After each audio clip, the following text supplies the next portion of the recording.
صلی اللہ تعالی علیہ وسلم، نبی پاک صلی اللہ تعالی علیہ وسلم فرماتے ہیں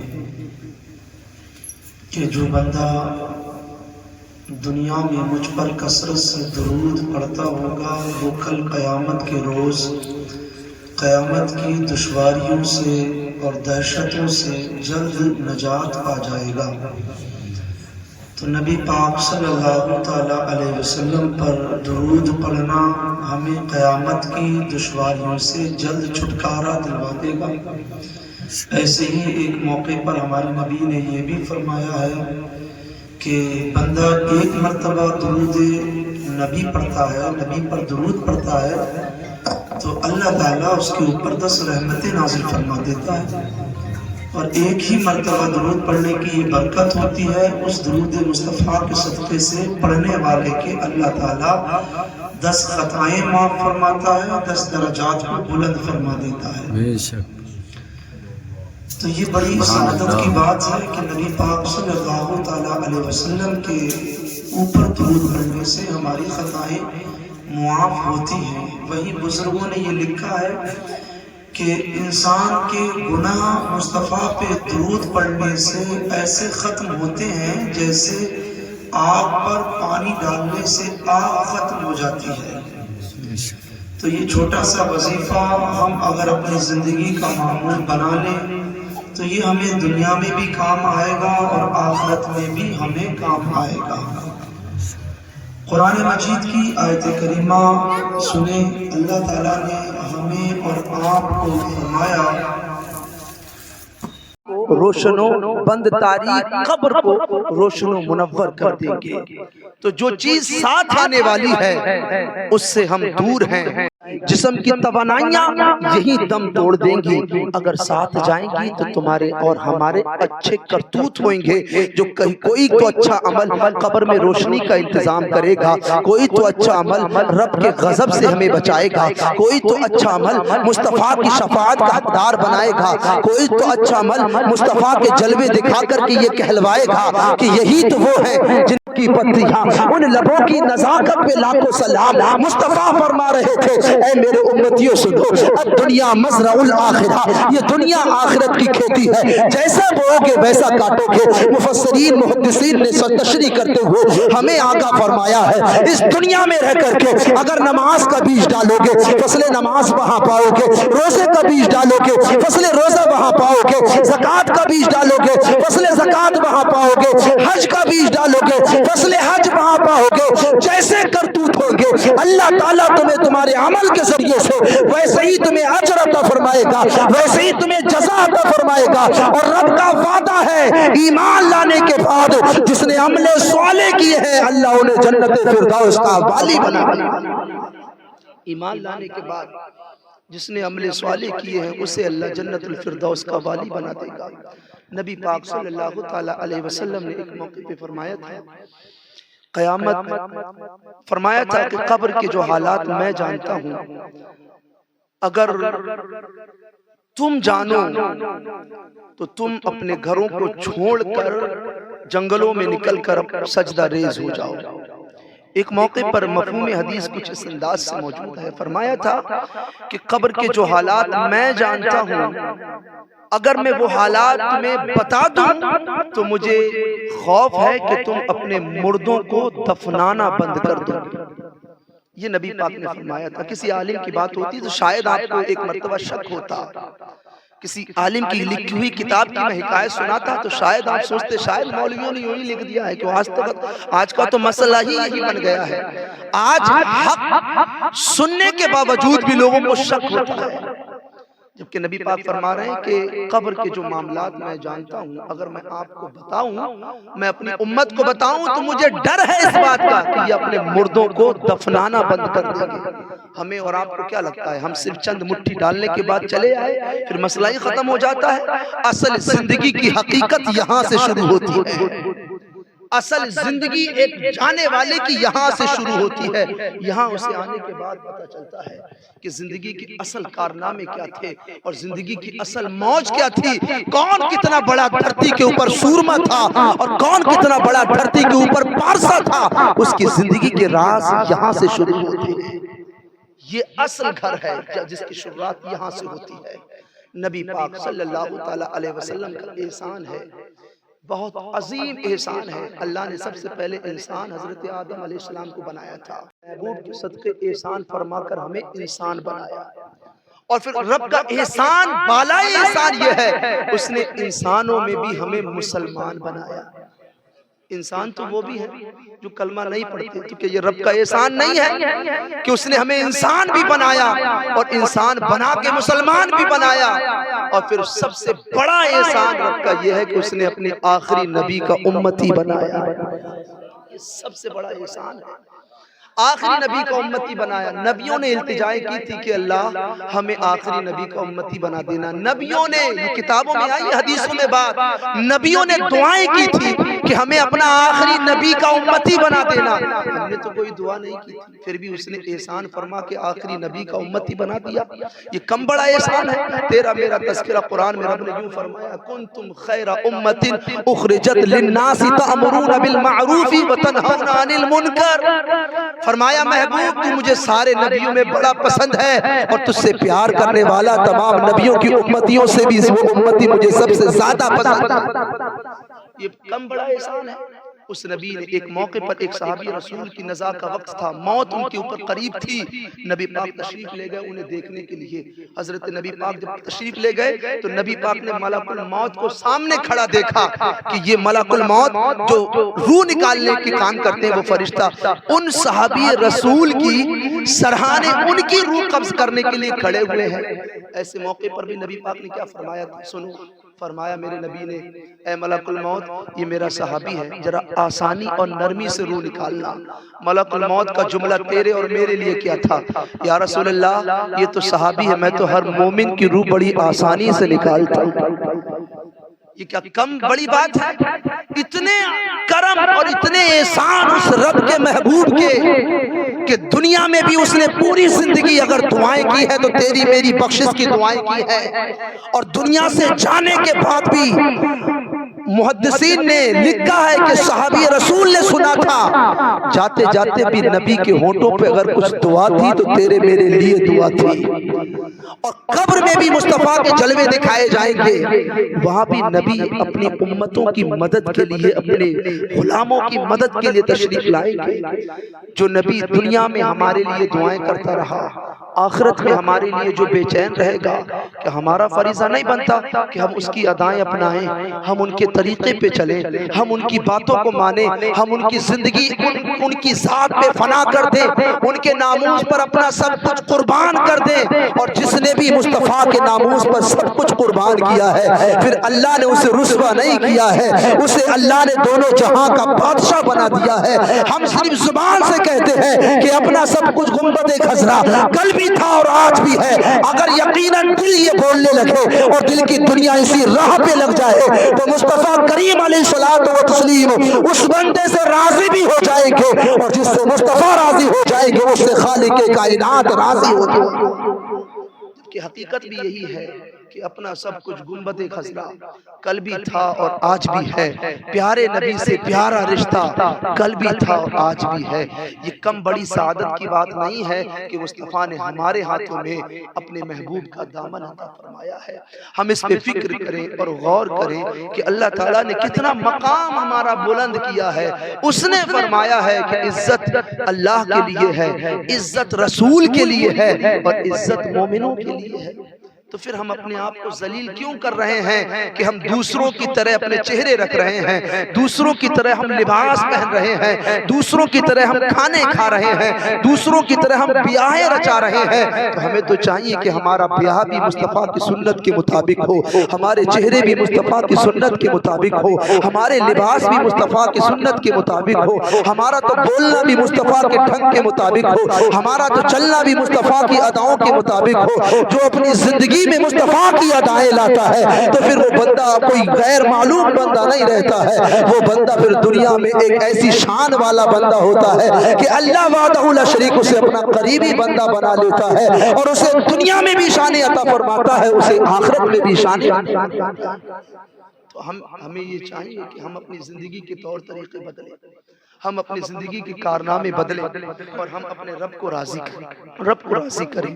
میں صرف ایک بات آپ کو اور بتا دوں، وہ بات یہ ہے آج ہم نے دنیا ہی کو سب کچھ سمجھ لیا ہے، دنیا کی زندگی کو سب کچھ سمجھ لیا ہے، نہ تو دنیا سب کچھ ہے اور نہ ہی دنیا کی زندگی سب کچھ ہے۔ یہ دنیا فانی ہے اور دنیا کی ہر چیز فانی ہے۔ قرآن میں رب نے فرمایا وَمَا الْحَيَاةُ الدُّنْيَا إِلَّا مَتَاعُ الْغُرُورِ، فرمایا وَمَا الْحَيَاةُ الدُّنْيَا إِلَّا مَتَاعُ الْغُرُورِ، کیا مطلب؟ کہا دنیاوی زندگی دھوکے کا سامان ہے۔ یہ قرآن کی آیت کا ترجمہ ہے کہ دنیاوی زندگی دھوکے کا سامان ہے، یعنی اس زندگی سے تمہارا میرا کب رشتہ ختم ہو جائے گا کوئی نہیں جانتا۔ یہ مجھے بتائے کوئی کسی کے پاس چٹھی آتی ہے کہ نہیں تم 4 تاریخ کو مر جاؤ، آتی ہے؟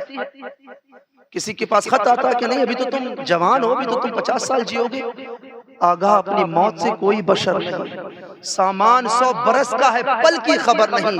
امیدیں ہر بندے کے دل میں یہ ہے کہ میں 25 تک پہنچوں گا، کسی کی تمنائیں ہیں میں 30 میں یہ کام کروں گا، لیکن لکھ کے کوئی نہیں دے سکتا کہ میں کل تک زندہ رہوں گا۔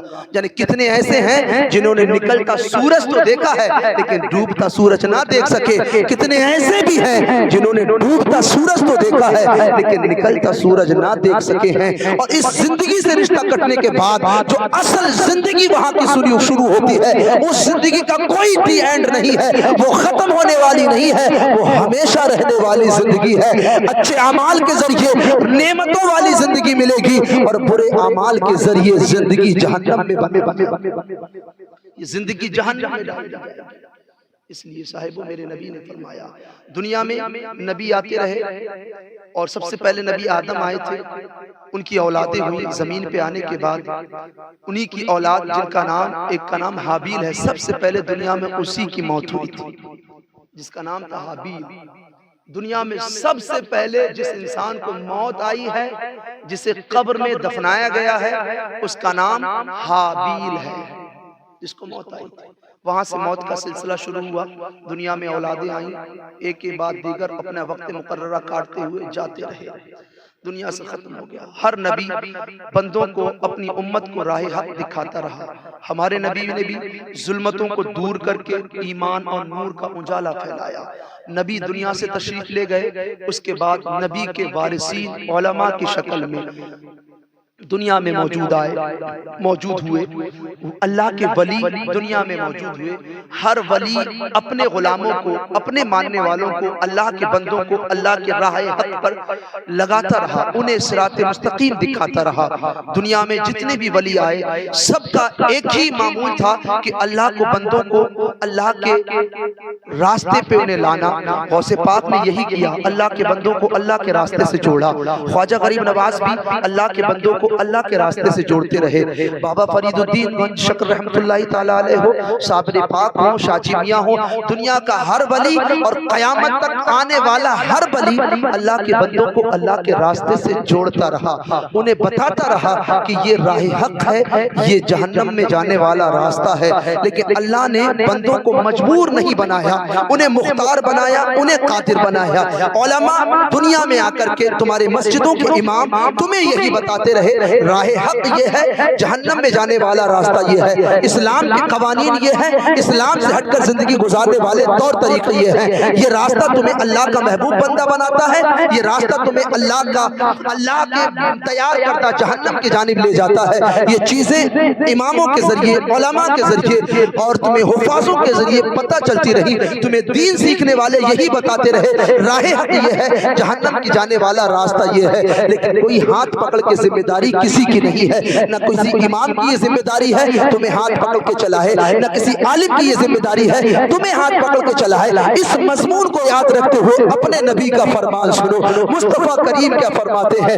اللہ نے فرمایا، مصطفیٰ کریم نے ہمیں بتایا، اللہ فرماتا ہے وَإِذَا أَمِنَنِي فِي الدُّنْيَا أَخَذْتُهُ يَوْمَ الْقِيَامَةِ، جو دنیا میں رہ کر کے رب سے بے خوف رہے گا، جو رب کے احکام سے بے خوف رہے گا، جو رب کے حدودوں کو توڑتا رہے گا، جو رب کے خوف سے بیزار رہے گا، اسے فکر نہیں ہوگی کہ نماز چھوڑنے سے کتنا بڑا گناہ ہے، اسے فکر نہیں ہوگی کہ جھوٹ بولنے پر کتنی لعنتیں ہوتی ہے، اسے فکر نہیں ہوگی کہ سود لینا کتنا بڑا گناہ ہے۔ وہ اپنی زندگی اپنے طریقے سے جیتا رہے گا، وہ اپنی زندگی کے معاملات اپنے طریقے سے کرتا رہے گا، وہ اسے یہ پرواہ نہیں ہوگی کہ میرا اسلام اس تاریخ تعلق سے کیا کہتا ہے، اسے پرواہ نہیں ہوگی کہ اسلام کے قوانین ہمیں اس کام کے کرنے کی اجازت دیتے ہیں کہ نہیں دیتے ہیں۔ نبی فرماتے ہیں وَإِذَا أَمِنَنِي فِي الدُّنْيَا، رب نے فرمایا ہے جو دنیا میں رہ کر رب سے بے خوف رہا، رب کے حدودوں کو توڑتا رہا، اپنی من کے موافق زندگی جیتا رہا، نبی فرماتے ہیں اَخَذْتُ يَوْمَ الْقِيَامَةِ، قیامت کے روز اسے خوف میں مبتلا کر دیا جائے گا، قیامت کے روز اسے دہشت میں مبتلا کر دیا جائے گا۔ آپ کو کیا لگتا ہے قیامت کوئی چھوٹے موٹے دن کا نام ہے؟ ارے قیامت اس دن کا نام ہے جس کے بارے میں قرآن کہتا ہے اِنَّ زَلْزَلَةَ السَّاعَةِ شَيْءٌ عَظِيمٌ، ارے قیامت کا ایک جھٹکا ہی عظیم چیر ترین جھٹکا ہوگا جس سے دنیا کی ہر چیز فنا کر دی جائے گی، دنیا کی ہر چیز ختم کر دی جائے گی، ایسا قیامت کا جھٹکا ہوگا۔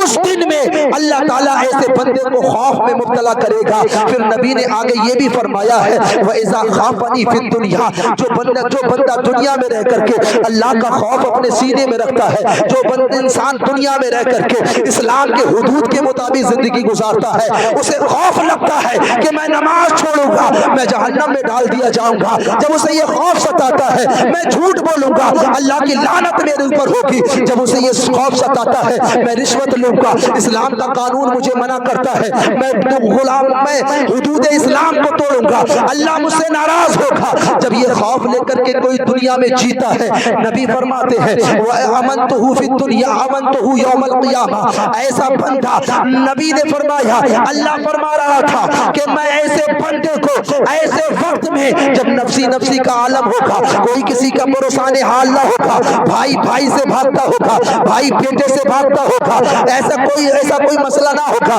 بیوی شوہر سے بھاگتی ہوگی، جب لوگ ادھر سے ادھر خوف میں مبتلا ہوگے، اللہ نے فرمایا ہے جو دنیا میں رہ کر کے مجھ سے خوف زدہ رہے گا، میں قیامت کے روز سب خوف زدہ ہوں گے تو میں اسے امن میں رکھوں گا، میں اسے سکون میں رکھوں گا، ایسے وقت میں وہ سکون اور امن میں ہوگا، وہ اللہ کے عرش کے سائے کے نیچے ہوگا، جس وقت رب کے سائے کے سوا کوئی سایہ نہ ہوگا۔ پتہ چلا دنیا میں اپنے من کے موافق جینے والا وہ جنت کی امیدیں لے کر جیتا رہے کبھی جنت نہیں پا سکتا، جو دنیا میں رہ کر کے رب کے بتائی ہوئے حدود کے مطابق زندگی گزارتا ہے تو پھر اللہ قیامت کے روز اس کے من کے موافق اپنی نعمتیں ابدیہ عطا فرماتا ہے۔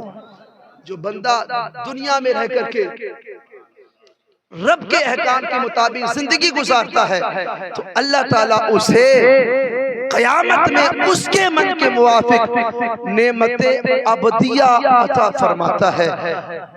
صاحبو ہم اپنے طور طریقے بدلے، بس بتانے کا خلاصہ مفہوم مطلب یہی ہے اپنی آخرت کی فکر کرو، کسی باپ کے ساتھ کوئی بیٹا نہیں جائے گا، کسی بھائی کے ساتھ کوئی بھائی نہیں جائے گا، شوہر کتنا ہی محبت کرتا ہو بیوی سے کبھی بیوی کے ساتھ نہیں جائے گا، بیوی شوہر سے کتنی ہی محبت کرتا ہو کوئی بیوی شوہر کے کام نہیں آئے گی، اگر کام آئیں گے تو اپنے اچھے عمل کام آئیں گے، وہ چیز جس کو ہم نے جو ہم 5 وقت دن میں فرض ہے نماز، جس کو ہم نے بڑا ہلکا سمجھ رکھا ہے، نماز چھوڑنا ہم نے بہت معمولی سمجھ رکھا ہے، جبکہ کتابوں میں آتا ہے ایک وقت کی نماز چھوڑنے والا برسوں جہنم میں جلایا جائے، ایک وقت کی۔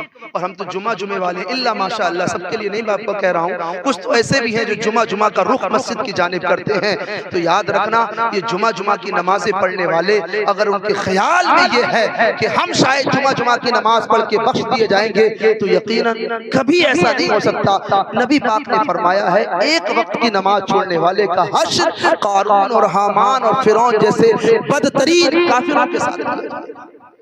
یاد رکھنا جہاں نمازیں ایک مردوں پہ فرض ہیں وہی نمازوں سے مستثنا عورتیں بھی نہیں ہیں. عورتوں کے اوپر بھی اللہ نے 5 وقت کی نمازیں دن بھر میں فرض کی ہیں. یہ نہ سمجھے کہ ہم نماز چھوڑ کر شاید جنت میں چلی جائیں گی.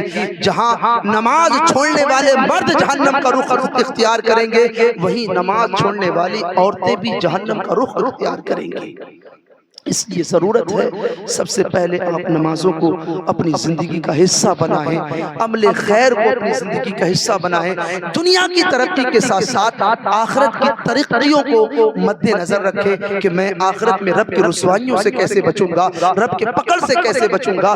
رب مجھ سے پوچھنے لگا بتا دنیا میں تو اپنے لیے کیا لے کے آیا ہے, تو کون سا ایسا عمل ہوگا جو میں رب کے سامنے پیش کروں کہ مالک زندگی بھر تیری رضا کے لیے میں یہ کام کرتا رہا ہوں, زندگی بھر تجھے منانے کے لیے میں یہ عمل کرتا رہا ہوں. اس لیے اپنی زندگی کا کوئی نہ کوئی عمل اپنی زندگی کا معمول بناؤ جو آخرت میں اپنے رب کے سامنے کہہ سکو مالک تجھے منانے کے لیے یہ میں سب کچھ کر کے آیا ہوں. اس دنیا کو زیادہ اہمیت نہ دینا, اس دنیا کو زیادہ مت سمجھنا.